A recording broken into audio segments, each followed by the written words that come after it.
ഞാനിപ്പോൾ ഉള്ളത് നമ്മുടെ കൊല്ലം കോർപ്പറേഷൻ്റെ 55-ാം ഡിവിഷൻ കനിമേൽ വെസ്റ്റ് നമ്മൾ CPM-ൻ്റെ കൊല്ലം ജില്ലാ സെക്രട്ടേറിയറ്റ് അംഗം VK അനിരുദ്ധൻ മത്സരിക്കുന്ന ആ ഡിവിഷനിലാണ് ഇപ്പോൾ ഇലക്ഷൻ കമ്മിറ്റി ഓഫീസിൻ്റെ ഉദ്ഘാടനം CPM-ൻ്റെ മുതിർന്ന നേതാവ് കൂടിയായ KSFE-യുടെ ചെയർമാൻ കൂടിയായ K വരദരാജൻ കമ്മിറ്റി ഓഫീസിൻ്റെ ഉദ്ഘാടനം നിർവഹിക്കുന്നതാണ് നമ്മൾ ഈ കാണുന്നത്.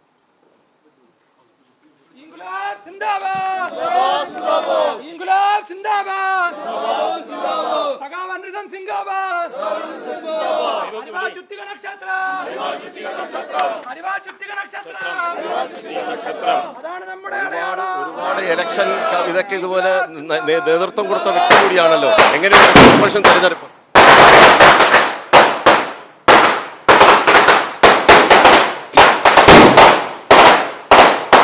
കൊല്ലം കോർപ്പറേഷൻ 2000 ആണ്ടിൽ നിലവിൽ വന്നതിന് ശേഷം ഓരോ വർഷവും അന്ന് 25 ആളുകളുടെ പിന്തുണയോടുകൂടിയാണ് LDF അധികാരത്തിൽ വന്നതെങ്കിൽ 5 വർഷം കഴിഞ്ഞപ്പോഴേക്കും LDF-ൻ്റെ ജനപ്രതിനിധികളുടെ എണ്ണം 36 വർദ്ധിച്ചു.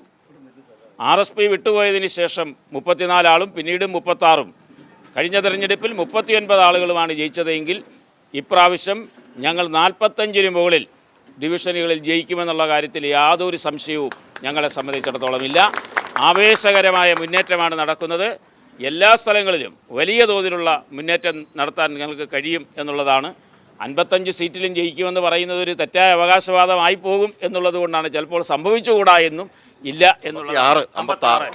അതിലെ ഏറ്റവും പ്രധാനപ്പെട്ട കാര്യം ഏറ്റവും ദുർബലമായ ഒരു സ്ഥിതിയാണ് UDF-നുള്ളത്.